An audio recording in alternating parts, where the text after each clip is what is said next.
Now to the Young Chevrolet Sports Report. Good evening, welcome to sports. I'm Yosef Nasser. It is an honor to be joined by the greatest women's boxer of all time, Flint's very own Claressa Shields. She's got a big fight with Lani Daniels coming up on July 26th at Little Caesars Arena. Claressa, we're a month away from the big fight, but first I want to ask you about these belts. I feel like when you walk up to a press conference and you're flexing all the belts, that's got to be intimidating for opposing boxers.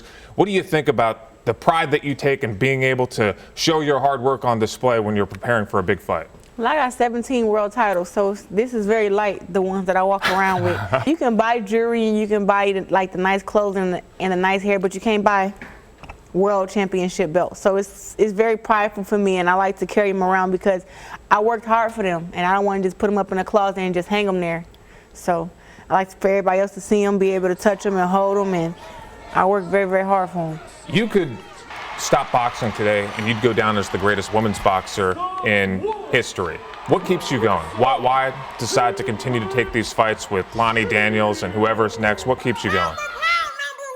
Well, I'm only 16-0, you know, and I have some records that I want to beat. I want to be like 40-0 and 50-0. So that's what keeps me going. And also, like, I've made, you know, I think 1.5 for a fight or something like that. But it's like I want to make 2 million and 3 million and 4 and 5. I want to get the big endorsement deals. It's so much more work that I have to do in order to get those things. Even though I won all these different awards and stuff like that, it's still things that I have a desire for, that I want, that I feel that I deserve, and that's why I'm not going to retire yet.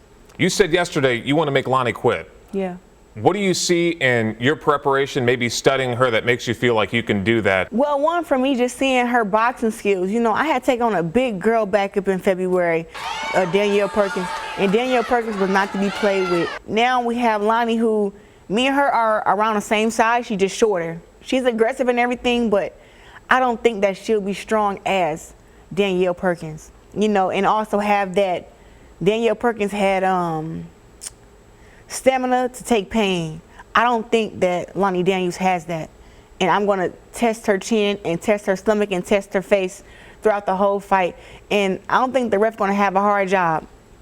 Listen, if he doesn't want to step in and stop it, I'm going to make her quit and do it myself. Well, listen, I was at that Perkins fight. That was the first time I told you. I've seen you fight. I was in awe. If you've never seen Claressa fight in person, I would encourage you to check her out July 26th. Yeah. What else would you like to say about the upcoming fight against Lani Daniels, July 26th at Little Caesars?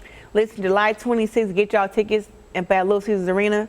I'll be fighting for my 19th world title, so it'll be 2 world titles on the line. She got 2 of them, so I'm taking 2 belts. I'm being walked out by Rick Ross. I'm talking about, this is big stuff. This is not little. I don't know how many more fights that I'll have in Michigan. I know for sure after this fight here up in Detroit, July 26th, I'll be fighting at another big venue after this. I have one or 2 more fights before the year is out. So get your tickets, come and experience this, come be inspired. You know, like, if I was coming up back in the day, I would never miss a Muhammad Ali fight ever. So you shouldn't miss the GWOAT fight either. Enough said. One of the greatest boxers of all time, male or female, witness history on July 26th. Well, thank you so much for taking the time. Of course. Thank you for having me. That's going to do it for sports.